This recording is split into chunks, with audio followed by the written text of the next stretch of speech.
네, 주의 인자하심이 우리 가운데 영원하고 높을 줄 믿습니다. 기도합니다. 하나님 아버지, 우리 성가대 찬양처럼 주의 인자하심이 우리의 삶 가운데 높으며 또 그 이름을 찬양하게 부족함이 없는 우리들이 되게 하시고, 또 그로 인하여 우리가 예배할 때 이 시간 말씀을 나누고 듣사오니 전하는 저에게나 듣는 우리 성도들에게 같은 마음 주시고, 하나님의 은혜가 우리 말씀 가운데 있어 우리에게 다짐과 결심이 되도록 인도하여 주옵소서. 감사하고 예수님의 이름으로 기도 올리옵나이다. 아멘. 할렐루야. 아멘. 우리가 살다 보면 변화되지 않고 싶습니까? 변화하고 싶습니까? 보통 우리는 변화하고 싶죠. 나쁜 쪽으로 변화하고 싶은 게 아니라 긍정적이고 좋은 것으로 변화하고 싶습니다. 그래서 집을 청소하거나 정리하면서 변화하고 싶기도 하고, 또 헤어스타일을 바꿔보기도 하고, 또 옷을 다른 옷을 한번 입어보고 싶기도 하고, 다른 스타일로 입어보고 싶기도 합니다. 성격도 좋은 거, 그래 저런 면이 참 좋은 것 같아 하면서 그런 모습을 가지려고 노력도 합니다. 근데 이런 변화들이 내 생각보다 잘 될까요? 안 될까요? 잘 되는 것이, 그렇게 변화되는 것이 쉽지 않습니다. 우리 마음에는 좋은 것으로 변화되고 싶은 것과 그렇게 하지 못하도록 막는 것이 있다는 것이죠. 좋은 마음이 있지만 또 우리가 생각하는 또 다른 이 부정적인 면이 이 좋게 만드는 것들을 가로막고 있다는 것이죠. 예배 시간에 모였다는 것은 적어도 우리는 좋은 것으로 변하고 싶은 마음이 있어서 예배를 드리는 것입니다. 찬양을 드리고 기도를 하고 말씀을 듣는 것이죠. 그런데 예배를 드려도 변화되지 못한다는 건 예배의 방해 요소가 있다라는 것이죠. 이것을 우리는 뭐라고 얘기하냐면 거대 담론, 거대 서사라고 얘기합니다. 그러니까 우리가 좋은 가치, 좋은 것이 있지만 나보다도 더 넓게 퍼져 있는 이 담론, 이야기들이 나도 모르게 그렇게 젖어서 그냥 그렇게 변화되지 못하도록 휩쓸려 살아가도록 한다는 것이죠. 사회, 정치, 경제를 이끌어가는 이 거대한 담론들이 나도 모르게 그냥 그렇게 휩싸여서 살게 된다는 것이죠. 대표적으로 이 거대 담론의 이야기를 좀 해보면, 우리나라에서 노벨 평화상을 받았던 대통령 중에 정책으로 내세웠던 것이 있습니다. 바로 햇빛 정책이죠.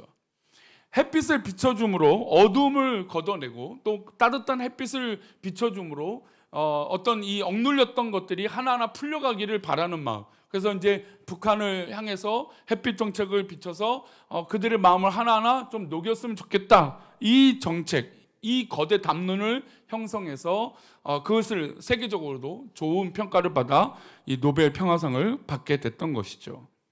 그런데 우리의 삶에는 이런 믿음의 삶에서 좋은 것으로 이 거대 담론이 있으면 좋겠지만, 그래서 그냥 변화되면 좋겠지만, 그냥 이렇게 휩싸여서 가면 좋은 것으로 바뀌면 좋겠지만 그렇지 못할 때가 있다는 것이죠. 두 가지 대조와 대척점이 있어요. 첫 번째는 바로 뭐냐면 빛이고, 두 번째는 어두움이라는 거예요. 이 세상을 바라볼 때 하나님이 살아계시는데 좋은 것만 있는 것이 아니라 빛과 어두움이 늘 공존하고 있다는 것이죠. 어떻게 보면 우리 삶 안에서도 빛과 어두움이 공존하고 있다는 겁니다. 빛은 좋고 선한 것, 아름답고 행복한 것으로 바꾸는 것이라면 어두움은 그렇지 못하도록 막고 있는 것이죠. 그래서 내가 좋은 것으로 변화되어야지 빛으로 생각하다가 어두운 마음이 내 앞에 있으면 그렇게 꼭 하지 않더라도 미루거나 아니면 하지 않도록 만들어 버린다는 것이죠. 그래서 우리는 보통 선하고 아름다운 것을 보면 저렇게 살아야지, 맞아, 저게 맞아, 하지만 감탄하고 그렇게 살고 싶지만 실제로 그렇게 하지 못하도록 막는 어두움이 있다는 겁니다. 그래서 우리는 빛의 효과와 어둠의 효과가 있다는 걸 인정할 필요가 있어요. 근데 우리는 이제 이것조차도 관심이 없어서 변화되고 싶지 않다라고 하는 그 머물러 있는 상태가 사실은 더 큰 문제이긴 하지만, 그래도 적어도 예배 나오신 분들은 그래도 빛으로 예수님 때문에 살고자 하는 마음들이 분명히 있단 말이죠. 그러면 우리 마음 가운데 무엇이 있다라고 인정하는 게 중요하냐면, 내 마음이 빛이 있지만 또 뭐도 있다라는 것이 중요해요. 어둠도 있다라는 걸 인정해야 돼요. 그래야 빛의 영역을 판단하고 어둠의 영역들을 판단해서 뭐를 더 사모하면 될까요? 빛의 것을 더 사모하면 되는 것입니다. 하나님이 기뻐하시지 않는 것으로 이끌고 가는, 하나님과 멀어지게 만드는 마귀의 역사가 있다는 것을 인정할 필요가 있어요. 오늘 본문에 등장하는 다니엘은 사실 이스라엘이 멸망 가운데 있었고 어려움 가운데 있었습니다. 그래서 뭔가 변화되고 싶었어요. 이스라엘 민족이 이렇게 되면 안 되니까. 그래서 뭔가 변화되고 싶은데 변화가 잘 일어나지 않는 거예요. 그런데 다니엘은 이런 기도를 합니다. 오늘 이제 대표적인 기도의 내용들이 나오는데요. 다니엘의 기도가 바로 9장 19절이에요. 어떤 기도인지 볼까요? 한번 보겠습니다. 주여 들으소서, 주여 용서하소서, 주여 귀를 기울이시고 행하소서, 지체하지 마옵소서, 나의 하나님이여 주 자신을 위하여 하시옵소서. 이는 주의 성과 주의 백성이 주의 이름으로 일컫는 바 됨이니이다.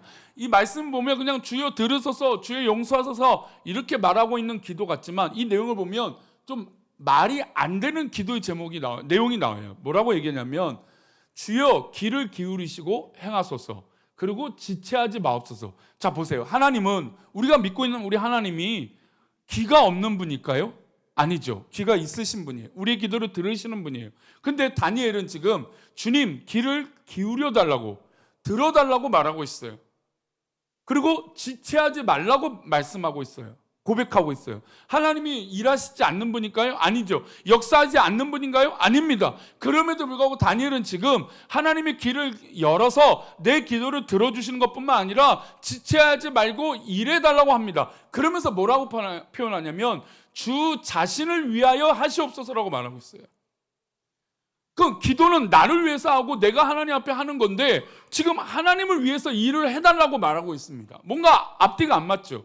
분명히 주여 들으소서 용서해달라고 말해놓고 주님께서 주님의 자신을 위해서, 하나님 자신을 위해서 일해달라고 말하고 있는 것입니다. 지금 기도하오니 하나님의 선한 일을 이루어 해달라고 고백하고 있는 것이죠. 그러면 이게 왜 이런 고백을 하고 있느냐? 여태까지 기도하지 않았기 때문에 이런 기도를 하는 거예요. 이스라엘 민족과 다니엘이 고민하고 생각해 볼 때 이런 어려움이 있었다는 건, 어려운 건 알고 있었지만 기도하지 않았다는 걸 깨달았다는 거예요. 기도해야만 하나님이 일하신다는 걸 깨달았던 거죠. 한숨을 쉬고 걱정을 하고 염려는 하지만 기도하지 않았다는 것을 깨달았다는 거죠.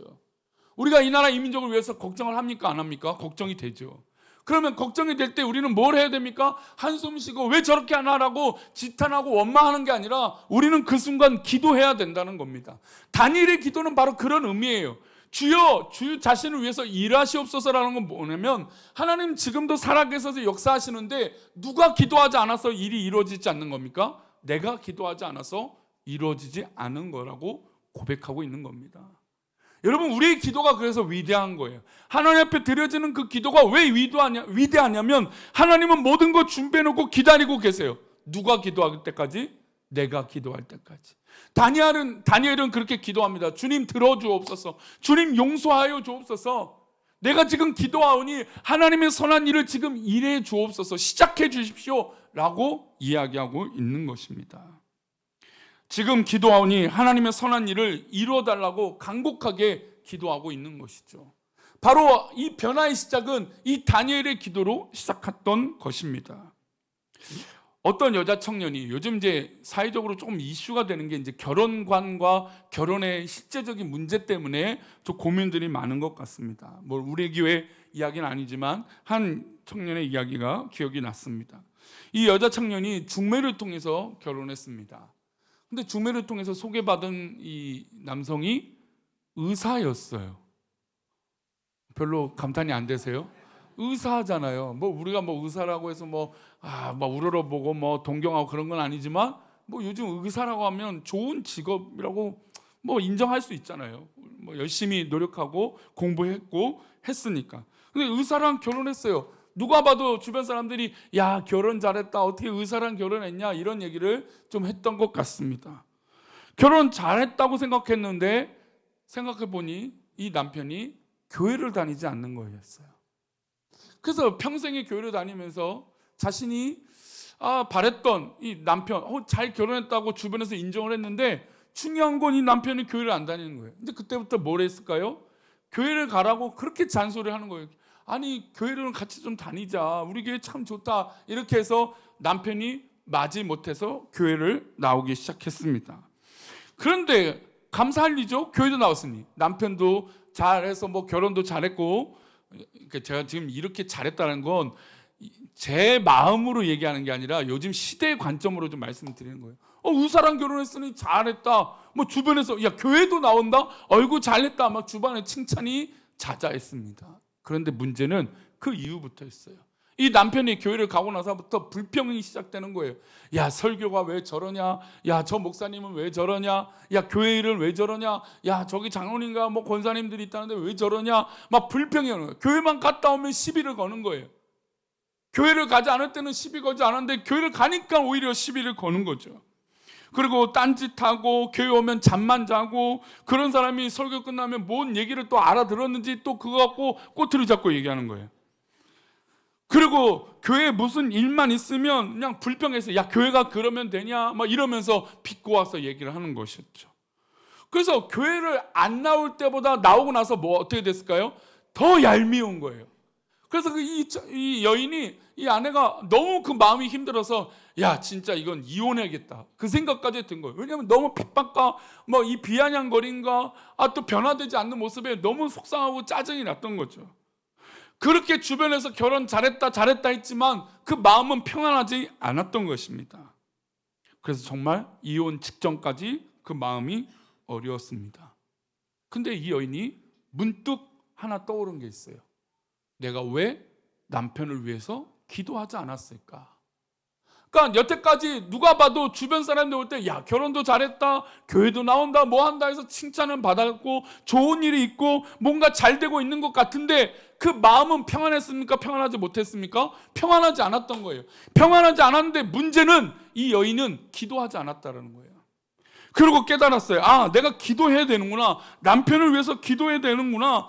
정말 소리 나지 않는 총이 있으면 쏴서 죽이고 싶었던 남편의, 그렇게 미웠던 남편의 모습이 있지만 내가 기도하지 않았구나 라고 깨달았던 것이죠. 그래서 하나님 앞에 문득 내가 기도해야겠다. 그날부터 저녁에 남편의 누워있는 모습을 보고 기도하기 시작했던 거예요. 근데 오히려 그 여인이 눈물로 기도하기 시작하는 거예요. 아 내가 누구의 관점, 세상의 관점, 하나님 기뻐하시지 않는 관점으로 내가 결혼과 모든 것들을 지금 들여다보고 있구나. 정작 남편을 위해서 기도하지 않았구나. 뭐 반대로 할까요? 아내를 위해서 기도하지 않았구나. 이런 마음이 들었던 거예요. 그래서 내가 결혼을 준비하면서 기도하지 않았던 것을 깊이 뉘우쳤다라는 것이죠. 여러분 좋은 것, 선한 것은 변화되지 않는 이유가 있어요. 그것은 우리가 기도하지 않기 때문에 변화되지 않았다는 거예요. 다니엘의 기도가 바로 그런 관점이에요. 여태까지 다니엘로 한다면 얼마나 위대합니까? 우리 다니엘 하면 위대한 선지자잖아요. 예언자잖아요. 그럼에도 불구하고 그가 자신이 느꼈던 건 기도하지 않아서 이런 일이 벌어졌다는 거예요. 그리고 기도하니까 하나님의 일이 시작된다는 걸 깨달았던 것이죠. 우리 성도님들 가운데 긴급하고 시급한 문제들이 있습니까? 여러분 무엇보다 기도하시기 바랍니다. 기도해야 변화가 이루어지게 되는 것입니다. 왜냐하면 이것을 막는 존재들이 있기 때문에 그래요. 세상의 문화가, 세상의 거대 담론이, 세상의 거대 서사들이 우리를 빛으로, 좋은 것으로, 선한 것으로 바뀌지 못하도록, 변화되지 못하도록 막는 것들이 있다는 거예요. 그게 바로 마귀죠. 우리 에베소서 2장 2절은 이렇게 표현합니다. 함께 읽겠습니다. 그때 너희는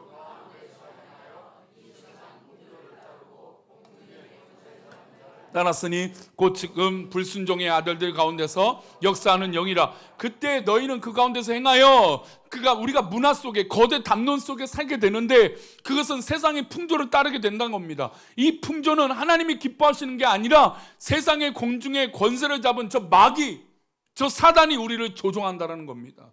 그러니까 이게 제가 지금 서론에서 말씀드린 대로 우리 안에 빛과 어두움이 있다는 걸 인정하는 것이 중요하다는 거예요. 근데 요즘 사람들은 나는 빛만 있다고, 그러니까 좋은 것만 있다고 생각하는 거죠.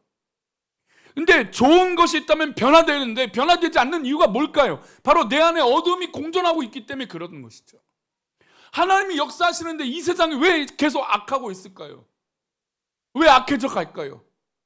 그래서 하나님이 역사하고 계심에도 불구하고 세상 권세 잡은 이 마귀가 하나님이 기뻐하신 것들을 가로막고 있고 우리들을 조종하고 있다는 것입니다.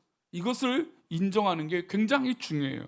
그러니 이 사단 마귀를 이기려면 무슨 수로 이길 수 있습니까? 여러분, 능력으로 이길 수 있습니까? 우리의 힘으로 이길 수 있습니까? 안 되죠. 그러니 기도해야 됩니다.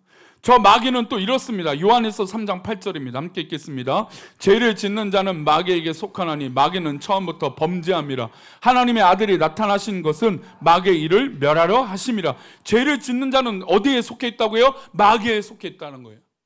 우리가 은밀한 죄, 어둠 가운데 몰래 짓는 죄, 마음으로 짓는 죄, 그 모든 것들이 이 마귀에게 유혹을 받았다라는 것이죠.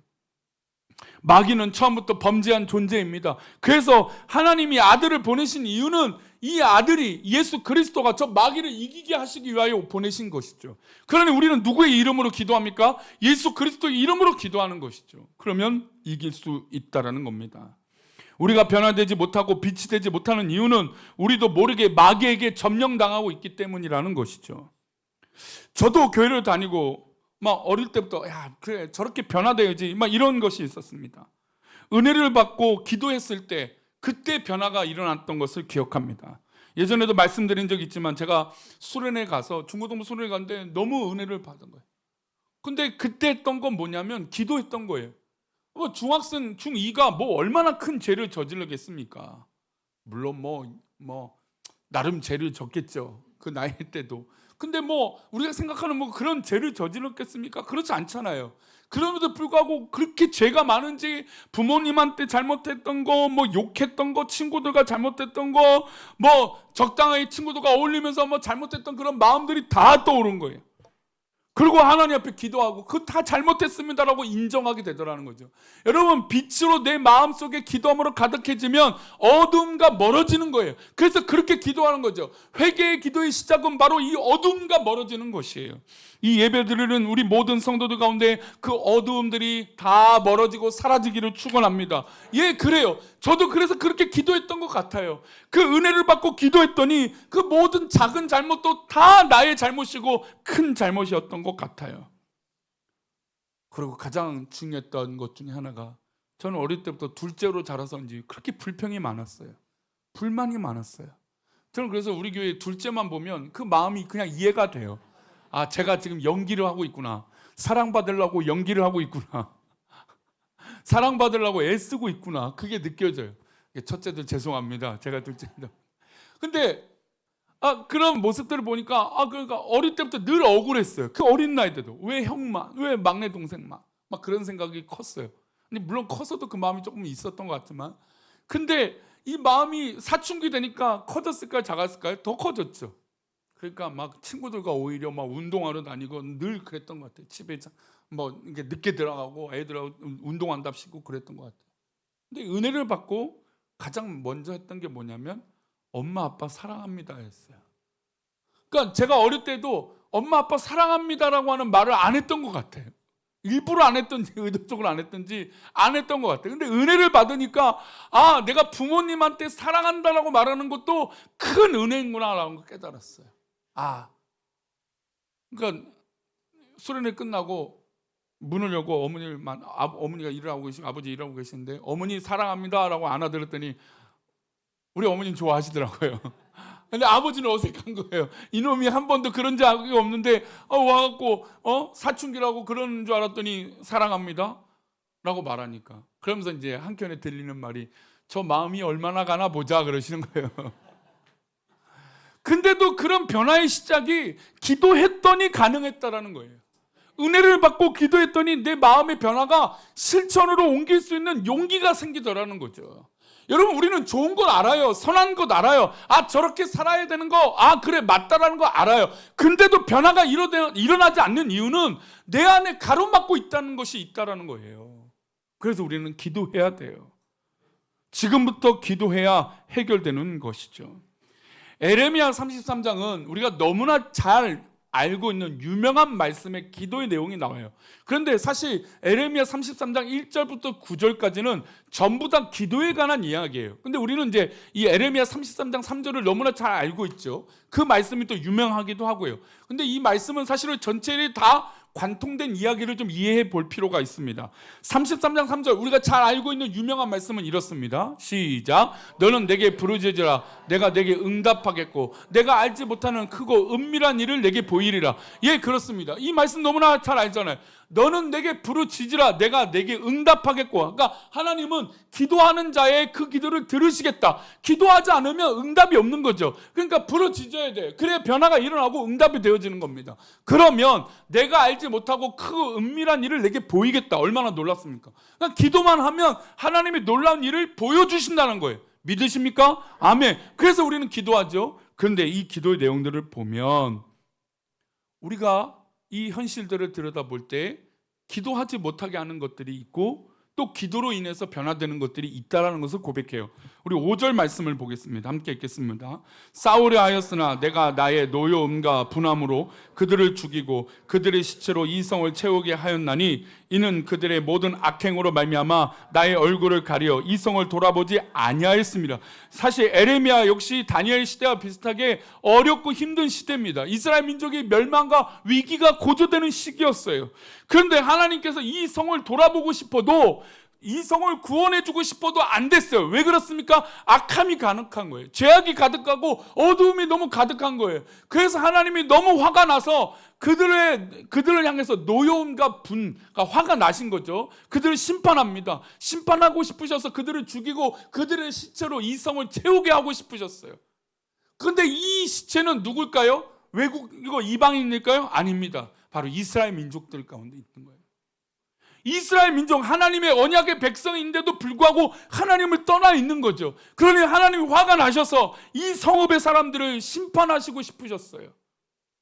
그래서 에레미야 선지자를 통해서 예언을 하신 거죠. 야, 니네 이렇게 살면 진짜 죽어. 큰일 나. 하나님의 경고가 있었습니다. 근데도 뭐 하는 사람이 없다고요? 다시 33장 3절로 가면 너는 내게 부르짖으라. 기도하는 사람이 없었던 거예요. 자, 그래서 33장 5절 다음에 이런 말씀이 나오면 6절 말씀입니다. 그러나 보라, 내가 이 성읍을 치료하며 고쳐 낫게 하고 평안과 진실이 풍성함을 그들에게 나타내. 그런 화가 나는 심판의 대상이지만 그러나 하나님은 심판하시고자 하는 그 마음보다 그 성읍을 치료하고 싶은 마음이 더 크신 거예요. 그러니까 즉 우리가 선하고 복된 것으로 변화되기를 원하는 마음이 우리 하나님은 더 크신 거죠. 그러니까 좋고 선한 것으로 변화되기를 더 원하시는 분이 우리 하나님이에요. 하나님은 그렇게 하고 싶으세요. 그래서 그들에게 나타내게 하고 싶으세요. 그래서 8절은 또 이렇게 말합니다. 함께 읽겠습니다. 내가 그들을 내게 범한 그 모든 죄악에서 정하게 하며 그들이 내게 범하며 행한 모든 죄악을 사할 것이라. 하나님은 이런 계획을 갖고 계세요. 빛으로 돌아오면 어둠이 아니라 하나님 기뻐하시는 것으로 돌아오면 그 모든 범한 죄를 다 사하여 주실 것을 계획하고 계십니다. 자, 그러면 이 모든 모습이 어디서부터 시작하고 있다고요? 너는 내게 부르짖으라. 내가 내게 응답하겠고 내가 알지 못하는 크고 은밀한 일을 내게 보이리라. 그러니까 이 말씀으로 모든 말씀이 기속이 되고 있는 거예요. 지금 심판받을 대상, 그래서 이 하나님 앞에 범죄한 이들을 심판하시고 싶으신데 그럼에도 불구하고 하나님은 사랑하세요. 그들에게 기회를 주시는 겁니다. 시간을 주시고 또 계획을 주신 것입니다. 그러니 그때 뭐 하는 겁니까? 너는 내게 부르짖으라라는 것이에요. 그래서 이 말씀이 있는 이유는 우리가 어둠이 있을 때 그것을 인정하고 그래서 변화되기를 원하시는 것이고 무엇보다 하나님 앞에 기도해야 된다는 겁니다. 그러면 기도하는 그 사람은 어떤 응답을 받을까요? 너는 내게 부르짖으라. 내가 내게 응답하겠고 내가 알지 못하는 크고 은밀한 일은 과연 뭘까요? 그럼 왜 그렇게 변화해야 되고 왜 그렇게 기도해야 될까요? 그 말씀의 결론의 구절은 이렇습니다. 함께 읽겠습니다. 이 성읍이 세계 열방 앞에서 나의 기쁜 이름이 될 것이며 찬송과 영광이 될 것이요 그들은 내가 이 백성에게 베푼 모든 복을 들을 것이요 내가 이 성읍에 베푼 모든 복과 모든 평안으로 말미암아 두려워하며 떨리라. 할렐루야. 너는 내게 부르짖으라. 내가 내게 응답하겠고라고 하는 이 놀라운 말씀은 바로 이 말씀으로 결론이 되어지는 거예요. 이 성읍이 세계 열방 앞에서 나의 기쁜 이름이 될 것이며 찬송과 영광이 될 것이며 우리 성도님들의 가정이 하나님 앞에 기쁨이 되기를 축원합니다. 우리 성도님들이 속해 있는 그 공동체와 그 모든 사업과 사회와 직장과 모든 것에 또 우리 학생들이 있다면 학생이 있는 그 학교에 또 우리 성도님들 그곳에 하나님의 놀라운 이 기쁨이 되는 영광, 찬송이 되는 영광, 놀라운 하나님의 영광이 넘치기를 축원합니다. 이 말씀의 결론이 뭐라고 시작된다고요? 너는 내게 부르짖으라. 우리는 자꾸 이것만 생각해요. 그냥 너는 내게 부르짖으라. 그래 기도하면 은밀한 일, 크고 대단한 일을 응답받는다. 그것만 생각해요. 여러분 그러나 이 기도의 시작은 우리 성읍이 망할 민족이구나.